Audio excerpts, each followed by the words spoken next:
ভাইয়া একটা বিষয় বোঝেন, রবির চাষা আমাদের মুরব্বী মানুষ, যদি 2000 টাকা আমার নিয়ে সাধে, সেটা যদি আমি না ধরি তাহলে আদবের বরখেলাপ হয় না? আপনি বলেন। জামাইয়ের সঙ্গে অভিযোগ বাক্স আবার নতুন করে চালু করতে হবে। তুমি 6 স্ট্রিট গ্রাম সাইড চলে যাবে, এ কথা করতে তোমার লজ্জা করে না? চলিয়া যাইব না তো কি করিব? বসিয়া বসিয়া চক্ষু ভরিয়া আপনার অন্যায় অত্যাচার, আপনার জুলুম নির্যাতন মাথা পাতিয়া গ্রহণ করিব? অন্যায় তো তুমিই করতে চাও। জামাই গ্রামের মান সম্মান নষ্ট করার জন্য তুমি উঠে পড়ে লাগি চাও। আমি তাকে সুন্দরভাবে ভালোবাসা দিয়ে বোঝানোর চেষ্টা করতেছি। Understand my talking? এখানে আমার রংটা কোথায়, আমার ভুলটা কোথায় বলো? আমি কি তাকে কখনো ভালোবেসেছি? হ্যাঁ, ভালোবেসেছি, বোনের মতো। Understand my dear sweet wife. সামনে টুর্নামেন্ট, আমি এর সুযোগটা বুঝে মাই ফাদার ইন ল, তোমার বাবাকে উস্কে দিলাম তাকে বিবাহ দেওয়ার জন্য। Understand my plan? আশা করি ইউ আন্ডারস্ট্যান্ড এভরিথিং। তুমি এতক্ষণ ধরে যা বললা সব সত্যি কথা বলছো তো? Yes my dear wife. না হলে কি আমি পাতাকে তাড়িয়ে লতাকে সামনে নিয়ে কথা বলছি? শোনো, প্রত্যেকটা মহাপুরুষের একটা লেডি থাকে যে অনুপ্রেরণা দেয় বড় হওয়ার জন্য। আমার সেই লেডি হলো তুমি। You are my inspiration lady. So you don't think about me, so you don't misunderstand me.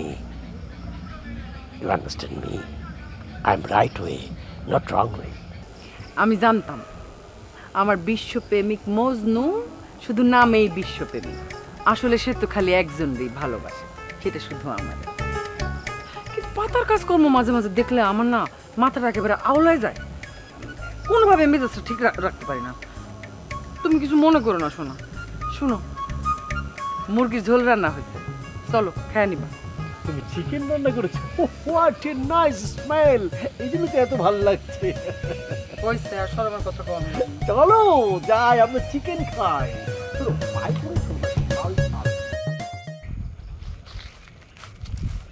Chairman সাহেব, জরুরি তলব করলেন কি লিখিয়া? কান্দর কান্দর কাহান্দর লাড়িটা কই? ধরছি তো।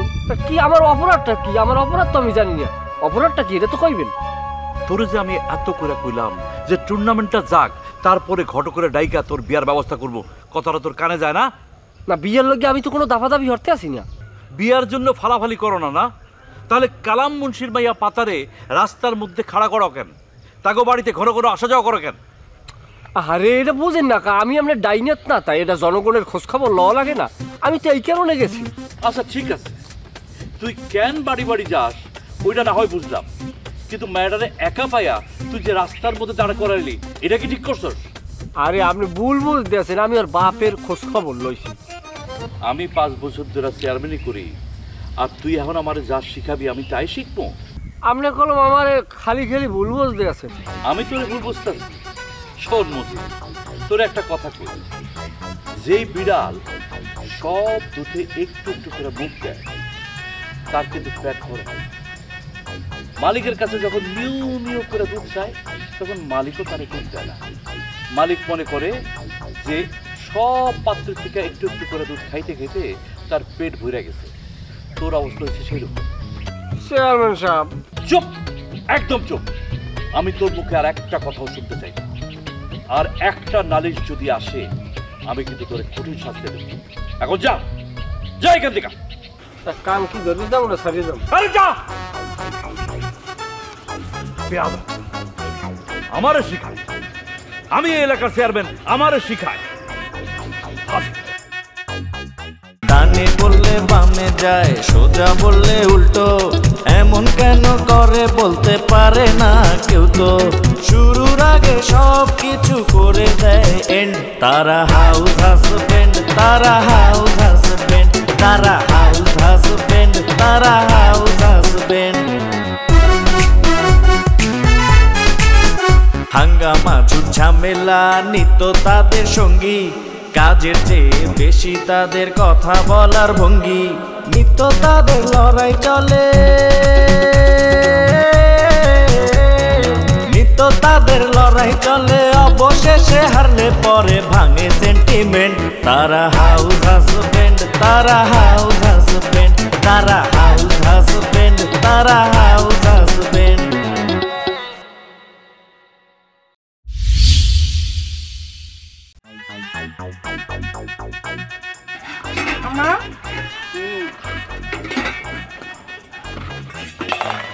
তোমার মেসো জামাইয়ের কাজ দেখছো? হ্যাঁ, তোমার বড় জামাইয়ের নামে আব্বার কাছে কান পড়া দেয়। যুদ্ধের ময়দানে প্রতিপক্ষ থাকা ভালো, তাহলে পারে তারে হারায় জিতার আনন্দটা আলাদা।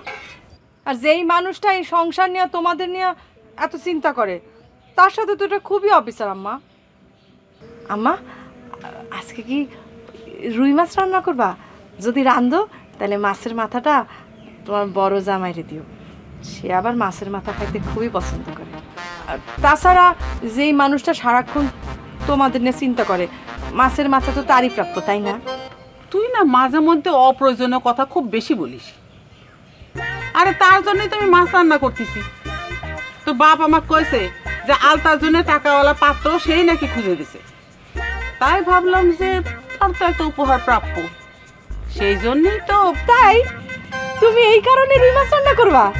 ইস, এই খবরটা শুনলে সে যে কি খুশি হবে। আমি যাই, তারে খবরটা দিয়ে আসি। এই খারাপ, আমার পেটের মেয়ে হয়ে তুই যে এরকম বেয়াক্কেল হবি সেটা তো আমি কোনোদিন চিন্তা করিনি। ব্যাক করলাম তো কি করলাম?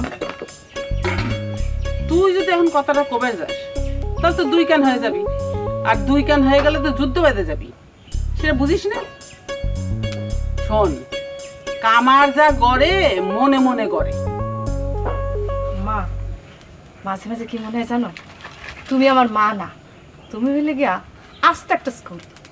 প্রতিদিন যা কও তার থেকে কিছু না কিছু শেখার আছে। খালি শিক্ষা নিলেই তো হবি না, শিক্ষা দেওয়াও লাগবে। শোন, তুই বাড়ির বড় মেয়ে, আমাদের জামাই গ্রামের ঐতিহ্য হলো যে বাড়ির বড় মেয়ে সংসারে হাল ধরবি।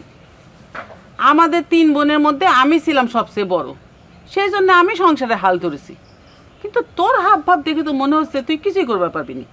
কে বলতে পারবো না? অবশ্যই পারবো। এই যে তোমার বড় জামাই যে বুদ্ধিটা দিছে না, যে আলতার জন্য বড়লোক জামাই খুঁজার, সেই বুদ্ধিটা তার কে দিছে? আমি। তোমার একেবারে যোগ্য উত্তরসূরির মতো কাজ করছি না আম্মা? শোন, আমার আর তোর বাপের অবর্তমানে তুই আর জামাই হলে এই বাড়ির হর্তাকর্তা, তাই এখন থেকে একটু বুদ্ধি চালায় কাজ করবি। এই বাড়ির আর এই গ্রামের মান সম্মান যেন কোনোভাবে নষ্ট না হয়। আম্মা, আমি তো এসব কিছু করতে চাই না, কিন্তু যে জরি তো কোনো কথাই শুনে না, মানে ও আমার কোনো অর্ডারই ফলো করে না। ওর ভাবসাব দেখলে মনে হয় মানে সারাক্ষণ ও ঘরের ভিতরে ওর জামার সাথে গুজুর করে। ও জানে আমার একটা অপোনেন্ট পার্টি। আর অপোনেন্ট পার্টি হয়েছে তো কি হয়েছে, আর অপোনেন্ট পার্টিরে কিভাবে দলে ফেরানো যায় সেটাও তো শেখা লাগবে না? আচ্ছা, কি করা যায় একটু বুদ্ধি তো আম্মা। আমি আমার এরকম সোনার একটা সংসার তোদের হাতে তুলে দেব, তোদের একটু বুদ্ধি চালায় কাজ করা লাগবে না? সবই কি আমি করে দেবো নাকি? আর তোরা যদি বুদ্ধি চালায় কাজ করবে না পারিস, তাহলে তো জরি বা আলতা কেউ না কেউ একজন তো আছেই। আমি থাকতে ওরা কেন? তুমি কোনো চিন্তা করো না, আমি দেখতেছি। ঠিক আছে, তুই দেখ, ভালো করে চিন্তা করে দেখ। আর এখন হাত চালায় সবজিগুলো কুটে ফেল। আচ্ছা ঠিক আছে, আমি সবজি করতেছি, তুমি মাছটা রান্নার ব্যবস্থা করো। আলু কুটবো কয়টা? যে কয়টা আছে সেই কয়টা দিয়ে দে। চোখে ধোঁয়া লাগতেছে আমার। তোর লাকড়ি চুলো ধোয়া লাগবে না? কি আজাইরে কথা যে কইস? তো গ্যাসে চুলা আনতে পারো না? আপা রাগ করেন না, আমি একটু বুঝাই কই হারে। তাড়াতাড়ি বুঝাও। ভাইজান কান্দা কি কান্দেন কে? কি আমার কোন? ওরে আজ কর রে, আমি কয়টা দিন ধরে বাড়িতে আমার লিগা আমার এই পরটা খালি ছটপট করতেছে। আমি গিয়ে ডলি বেগমরে কইলাম, ও ডলি বেগম প্রাণের বউ, আমি তো বাপের বাড়ি যাবো ঘুরে আসতে। ডলি বেগম আমারে কইল, এত ঘন ঘন বাপের বাড়ি যাওয়ার জন্য কারে নাই, সংসারে অনেক কাম পড়ে রয়েছে। ও আমার ভাই আসতো, তুই একটু ক আমি ঘর জামাই থাকি হইলে কি আমার বাপের বাড়ি যাওয়ার সকালে একটু নাই, আমার এই মুন্ডা কি একটু চায় না রে? ওরে আজ ঘর ভাই আমার রে। এ ভাইজান এটা কি কথা বলেন? পোলাকে বিয়ে এসে বললো তারা কি বাপের বাড়ি আইবো না? অবশ্যই আইবো। এই তোমারে বুঝাইতে কইছি, খোঁচা দিতে কই নাই। আদি কাল থেকে নিয়ম হয়ে আছে আমাগো গ্রামের ঐতিহ্য কি যে বাড়ির বউয়ের কথার বাইরে যাওয়া যাইব না। হ্যাঁ, ও কি করছে? ভাবির সাথে ঝগড়া করে বাপের বাড়ি চলে আসছে। এখন ভাবি যদি ওরে মাইনা না নেয়, ওরে বেরিতে পারবো আমরা? পারবো? ওরে এখন না দিয়া দেব বিয়া, না রকম দেব ঘরে, মান সম্মান সব কিছু ধুলিস্যাৎ করে দিল। আমার মনটা চাইতেছে গলাটা চিপ্পা মাইরা লাই ওরে। আপনার বোনেরা ঠিক কথাই কইছে ভাইজান, পরে বুঝাই শোনাই আইতেন, ওর কথার অবদ্ধ হওয়া তো ঠিক না। হ্যাঁ, যদি আপনার খারাপ লাগতো তাহলে আমাকে খবর দিতেন, আপনার বোনেদেরকে দেখে আইতো। এখন যদি ভাবি যদি আপনার ঘরে দিল না নেন, তারপরে কি অবস্থা ব্যাপার চিন্তা করছেন ভাইজান? আগে চিন্তা করে রাখছি, গলার মধ্যে একটা কলসি দিয়া আমি ওই যে নদীটা আছে, নদীর মধ্যে পয়রা পয়রা যাবো, তারপরেও আমি ওই টুলি বেগমের সংসার করবো না। ওরে আল্লাহ, সকাল থেকে রাত পর্যন্ত আমার খালি কাটায় আমার বাড়ির এমন কোনো কাম নাই যেটা আমি করি। ওরে আল্লাহ, বাগানটা পর্যন্ত আমার দিয়ে পরিষ্কার করাই রে আল্লাহ গো। আমি আর ভাত খামু না, ওর সংসার আমি করবো না রে। ওরে থামতে কো, আমার শুনতাছে কিন্তু। ভাইজান, সবারই এই অবস্থা, কেউ ভালো নাই ভাইজান। বংশ পরম্পরায় পুরুষের জীবন বান্দিগ জীবন, বান্দির জীবন থেকে যত যাই হোক ভাইজান, হ্যাঁ ওই বউয়ের সংসার ছেড়ে আসা ঠিক হয় না ভাইজান। আর হয়েছে কি, ওই আব্বা যদি জানে যে তার পোলায় ওদের বউ সংসার করতে পারে না, আব্বা কষ্ট পাবো, স্ট্রোক করবো, যদি স্ট্রোক করে যদি মরে যায় তখন কি হইব? বাপ পাবেন কই, আইবেন কই? এই তুমি ওরে ঘরে নিয়ে মুখের মধ্যে গামছা পেঁচা সিট করে শুয়ে রাখো, আমি আব্বারে ফোন দিতেছি। এটা একটা বিহিত করতেই হবে, মন সম্মান সব কিছু ডুবা লাইলো। আল্লাহ, আল্লাহ তুমি কই? এই দিন দেখার লিগে তুমি আমার এই দুইটার মধ্যে রাখছো আল্লাহ। ও আল্লাহ, এই ছোট ছোট বোনের আমার মাইন্ডা নিতে পারতেছে না। ও আমার আল্লাহ, তুমি উঠাইয়া আরো তো দম বন্ধ মারা যাবা সারেন। ও আল্লাহ গো, তুমি ওরে লটাইয়া মেরেন না।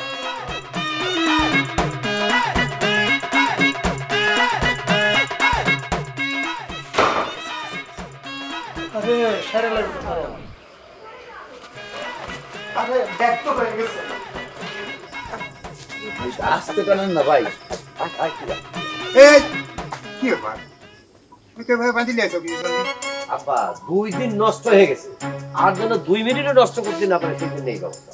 না না না না না, বাদন খুলে দাও, বাদন খুলে দাও। শোনো, চাক দিয়ে ভূত তাড়াবো, তার মধ্যে যদি ভূত বেড়া থাকে তাহলে পরে কাম হবে। হ্যাঁ, খোলো খোলো খোলো খোলো।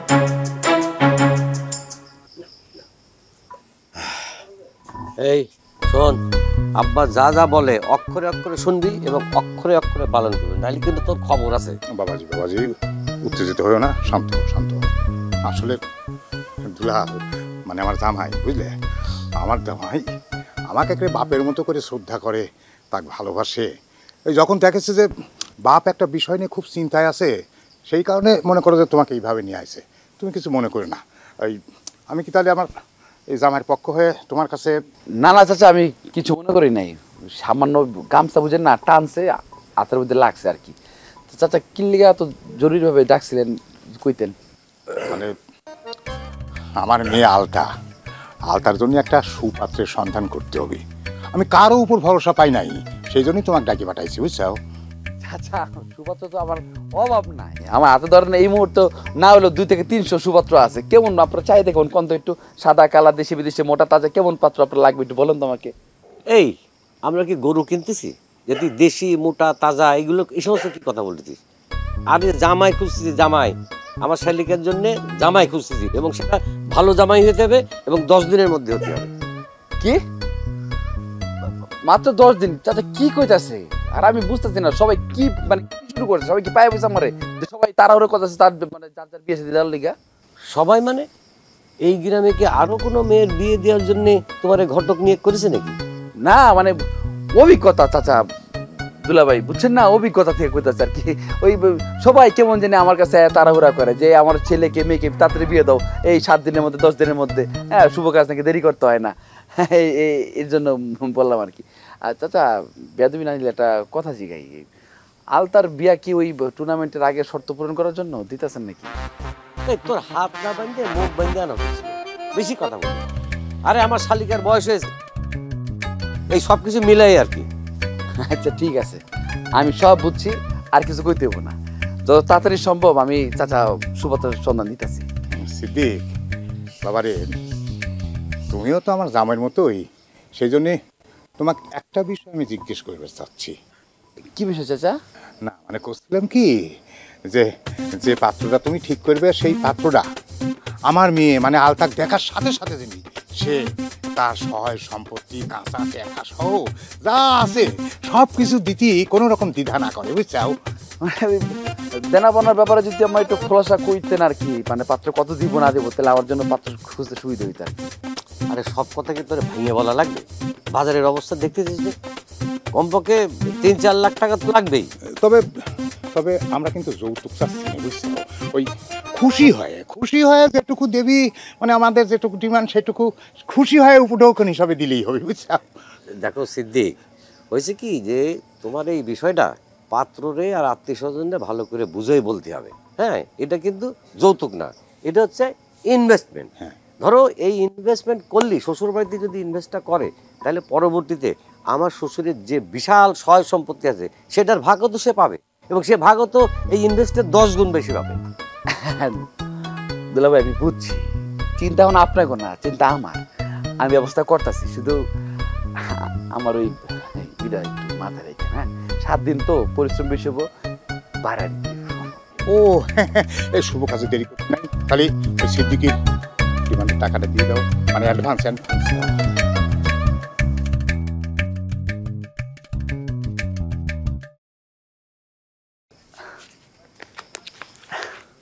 আলহামদুলিল্লাহ, মানে কাজের আগে অ্যাডভান্স পাওয়া গেলে মানে কাজের স্পিডে বাইরে যায়।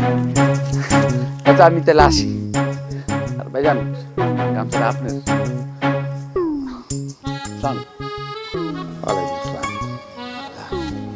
তাহলে একটা ব্যবস্থা হবে না, আপনি সামনে না 10 দিনের মধ্যে 7 দিনের মধ্যেও হয়ে যেতে পারে। ও অনেক চালু তো, সেই জন্যই তো একটা কইছি। যাই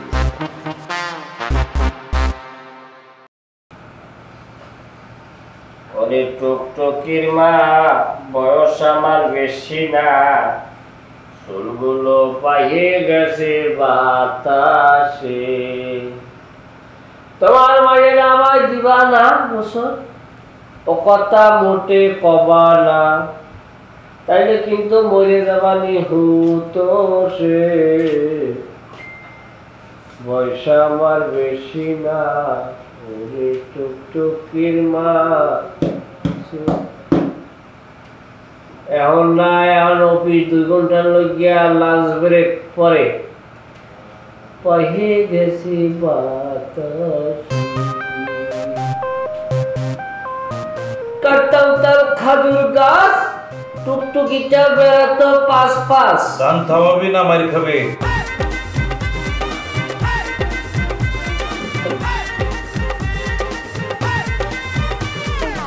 শরীরে লমলমি দিয়ে গেছে তো, এইখানে একটু বাচ্চা হবে। তোর উপর সঙ্গের দায়িত্ব ছেড়ে দিয়া আমি ভুলই করছি। সঙ্গের যা অবস্থা করছো তাতে মনে হইতেছে দায়িত্বটা আমার আবার নিতে হবে। ক্ষমা করে দিয়ে দেন, মাফ চাই। শরীরে একটু লমলমি দিচ্ছে, দেখবেন মানুষ ঠেকান যাচ্ছে না, হইবে না। আচ্ছা বাদ দে, এখন বল টুর্নামেন্টের খবর কি? টুর্নামেন্টের খবর যতটুকু পাইতেছি এখন পর্যন্ত, সবাই তলে তলে একটা মিটিং মাসওয়ারা করতে আছে প্রস্তুতির ব্যাপারে। 3-4 দিন গেলে ফুল রেজাল্টটা পাবো। আমি আমার কি মনে হয় জানিস, একটু বেশি বেশি করে মাইকিংটা করতে হবে। কথা আছে না, প্রচারী প্রসার। আমার মনে হয় কি, এই মাইকিং এ দুনিয়ার মজা করো, পয়সা নষ্ট, ঠিক মতো কেউ তো মনে করেন চাঁদাও দেয় না। আমি চিন্তা করলাম এই সিচুয়েশন ট্যাকল দেওয়ার জন্য এটাই করতে হবে। আমি তখন লিখলাম, তবে এর মধ্যে আমি একটা 2 নম্বর করেছি। কি 2 নম্বরই করছো? আমি লিখেছি M+P। পিতে কি? পিতে হলো পরাণ পাখি। হু ইজ মাই পরাণ পাখি? ইউ আর মাই পরাণ পাখি।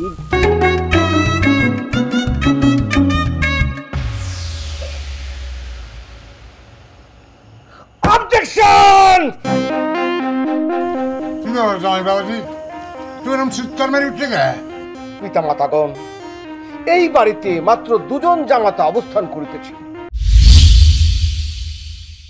ডানে বললে বামে যায়, সোজা বললে উল্টো, এমন কেন করে বলতে পারে না কেউ তো। শুরুর আগে সব কিছু করে দেয় এন্ড। তারা হাউস হাজবেন্ড, তারা হাউস হাজবেন্ড, তারা হাউস হাজবেন্ড, তারা হাউস হাজবেন্ড। হাঙ্গামা ঝামেলা নিত্য তাদের সঙ্গী, কাজের চেয়ে বেশি তাদের কথা বলার ভঙ্গি। নিত্য তাদের লড়াই চলে